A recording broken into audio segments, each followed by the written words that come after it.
Magandang araw guys, may gagawin tayo dito na Honda Wave 100 ito. Parang gilingan yung andar niya. Ayan, bubuksan natin. Ayan, testingin muna natin guys.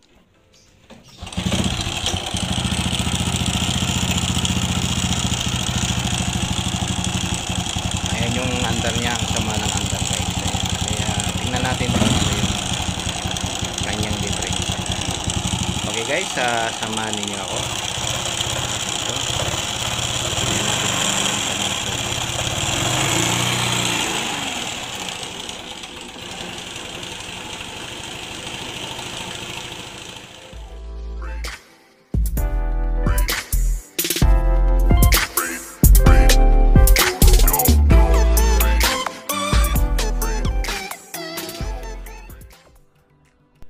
Una ito, bubuksan natin to para makita natin yung kanyang timing gear.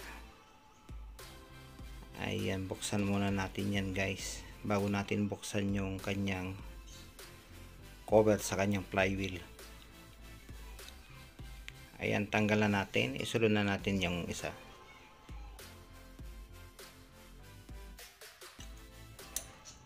Ito guys, isulod natin buksan itong kanyang flywheel cover. Ayan, tanggalin muna natin yung kanyang mga bolt.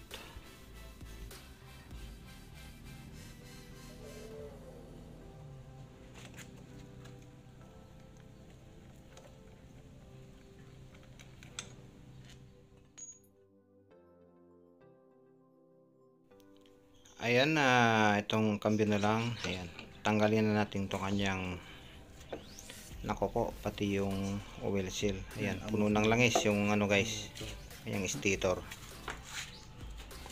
Ayan, pati yung kanyang oil seal ay sira na rin.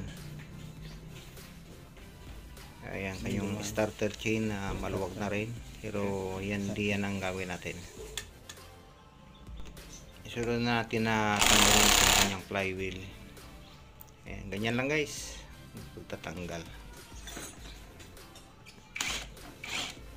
Ayan, tapos pag natanggalan natin yung kanyang nut, ayan, gagamitan natin ng puller para madaling matanggal. Ito guys, yung puller na pangtanggal dyan sa kanyang magneto or flywheel.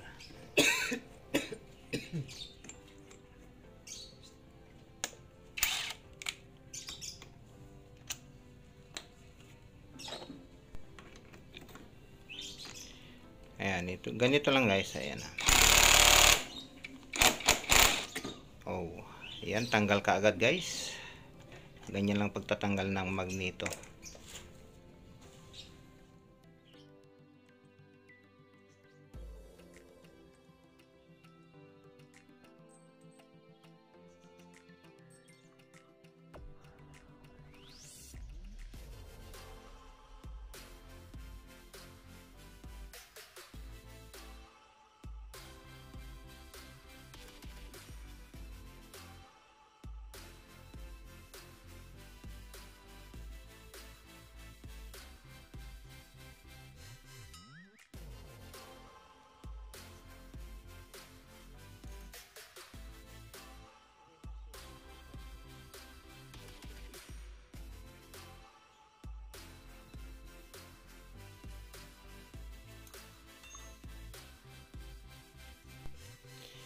Ito guys, tanggalin natin yung kanyang lock para mahugod natin yung kanyang starter chain na ganyan. Pagsabay natin na hugutin yan para matanggal. Ayan, ganyan.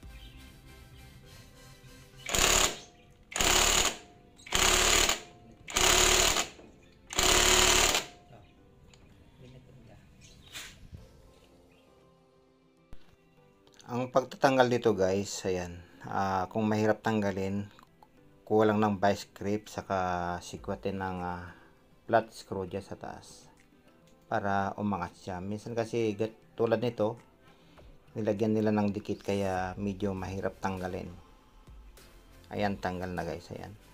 Grabe yung nilagay nilang dikit, oh. Grabe. Ayan, oh.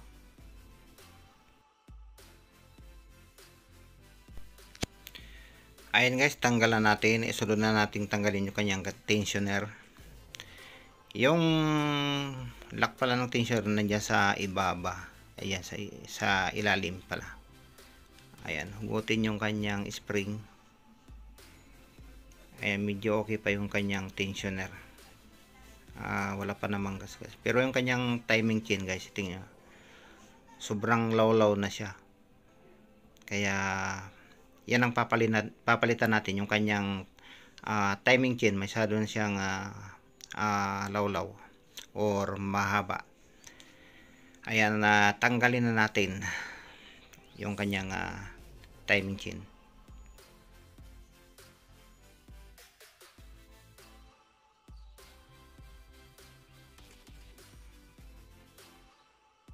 Ito guys, tatanggalin natin itong bolt ng kanyang timing gear.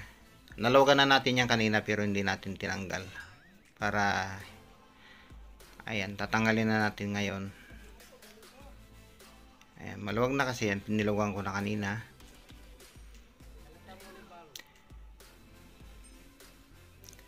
Ayan, ganyan lang yan guys. Tapos, ayan, sikwatin lang natin ng malit na screw or ayan, itong pinangsisikwat ko ay welding rod.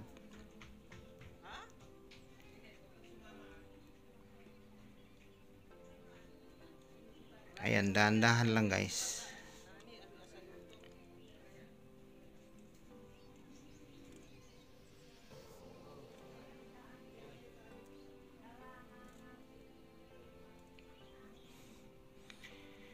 Ayan, medyo sumasabit kasi kaya natin ayan, tanggal na guys yung kanyang timing gear. Ayan, isunod natin itong kanyang bolt dito, yung kanyang mayroon pa kasing isang guide dyan, yung roller guide nya sa center. Ayan, pag hinila yung timing chain, sasama na rin yan. Ayan, kaso medyo kailangan maisabay yan dahil mahirap hugutin yung kanyang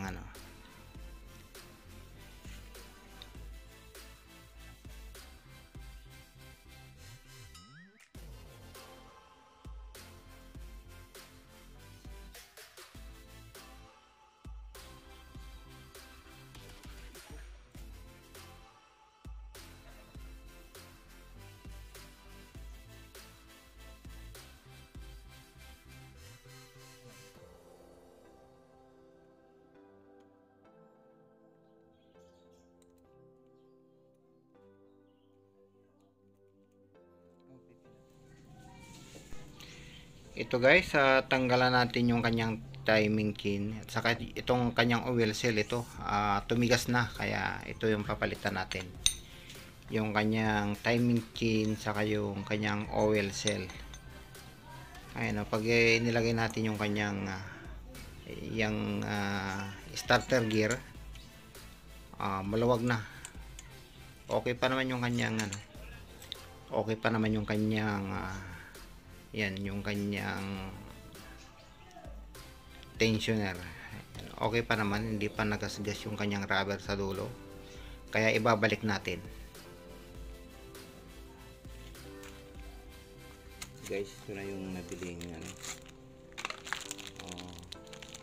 timing chain. Ayan, DID. Ayan, tapos napalitan na rin natin yung kanyang oil seal. Yun. Ayan. Ito. Palitan na natin. Dahil tumatakas yung langis kasi. Dahil maluwang na. tumigis na yung kanyang oil seal. Ayan. Ito, kabitan natin guys. Ganito lang paglalagay ng timing chain guys. Ayan, kung wala kayo ng pang sundot na maliit. Itong ginagamit ko kasi, ito, mayroong kapirasong welding rod dito. Pwede rin kayong kumuha ng guys, alambre or wire. Isot ninyo dyan sa kanyang, dyan sa ilalim para mahugot nyo doon papunta doon sa kabila. Pero wala tayong alambre kaya susundutin lang natin ng yan, yung kapirasong welding rod lang. Ganyan lang guys, ganyan lang paglalagay. Sundot-sundutin lang, tapos ayan, hanggang sa makapunta doon sa pinaka head nya.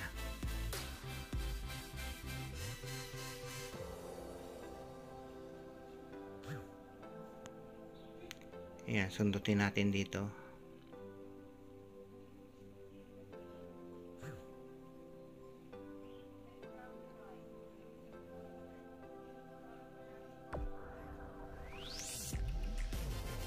Medyo madali lang yan guys, basta ayan, ganyan na, sundot na yan. Tapos ilagay natin yan sa pinaka ilagay na natin sa kanyang pwesto.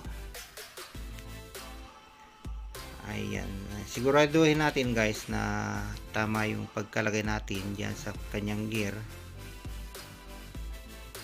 Ayan, ganyan lang.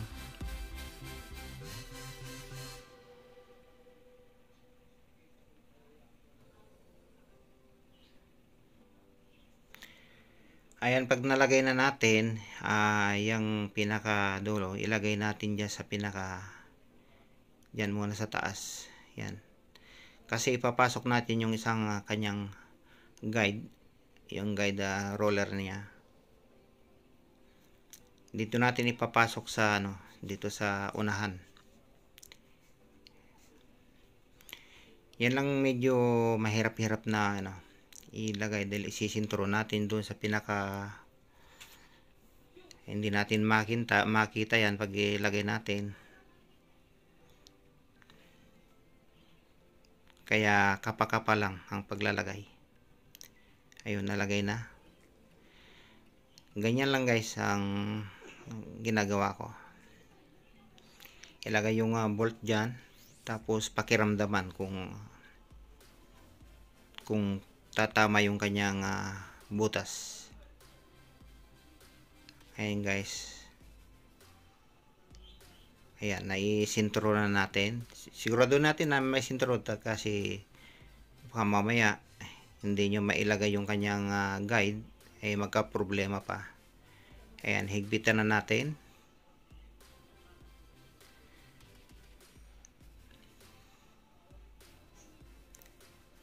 Ayan, okay na. Ayan guys, nailagay na natin lahat. Isusunod na natin tong kanyang tensioner. Ayan, ipasok natin dyan sa baba. Tapos isunod yung kanyang spring. Ayan, ganyan lang guys. Tapos isunod yung kanyang yung nut, yung pinakalock nya. Ayan, ganyan lang guys. Ayan, siguraduhin yung paglagay ay mahihigpitan nyo yung kanyang nut. Baka mamaya ay malaglag. Ayan, magka-problema pa. Ayan, higpitan muna natin.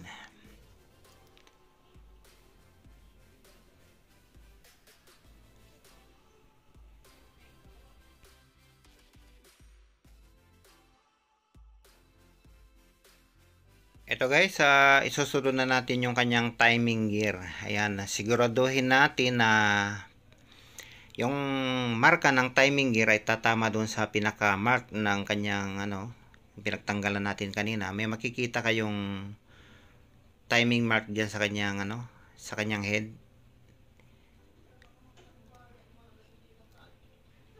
Ayan, ganyan lang.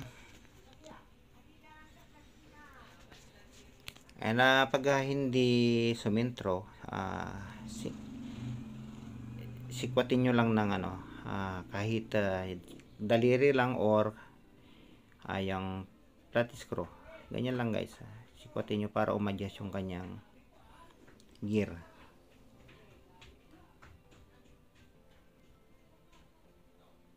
Ayan, ganyan lang. Siguro din lang natatama yung kanyang timing mark dyan sa marka ng timing gear.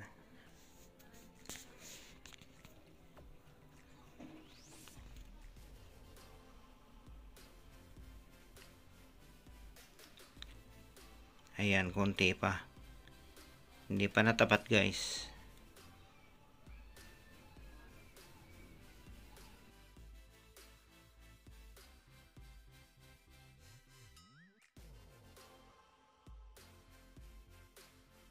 Ito na guys, naitama na natin. Tapos ilalagay na natin yung kanyang bolt.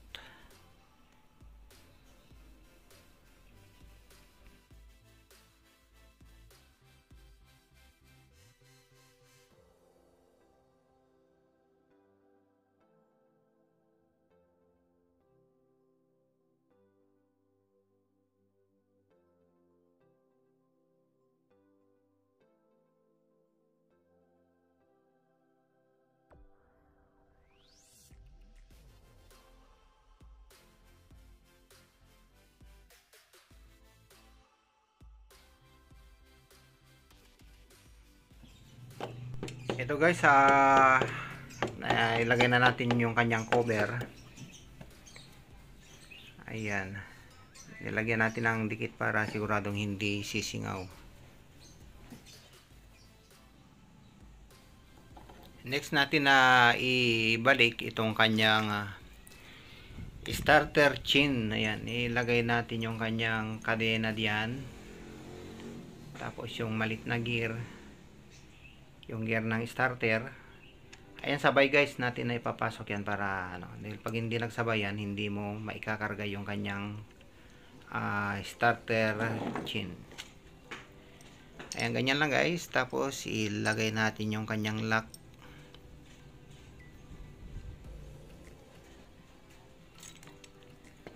Ayan, madali lang naman, sikwatin lang guys, ganyan.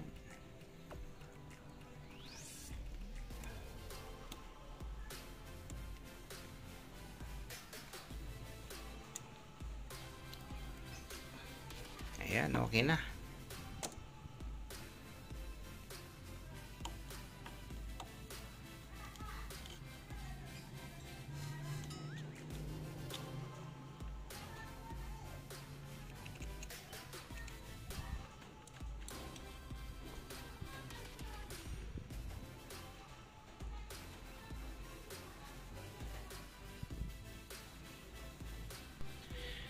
Ayan, lagyan na natin ng dikit guys. Tapos ilagay natin yung kanyang gasket para hindi malaglag.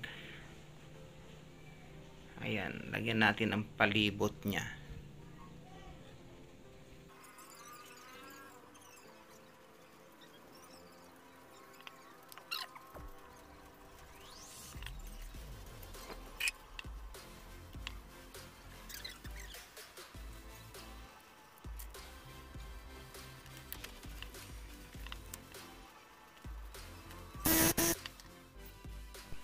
Ayan, silipin natin guys kung tumama yung kanyang timing. Ayan, yan, sakto guys. Yung timing mark ng gear, saka yung timing mark ng kanyang flywheel.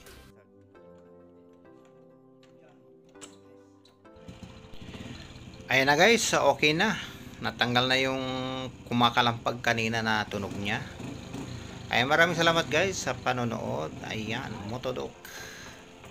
Salamat guys.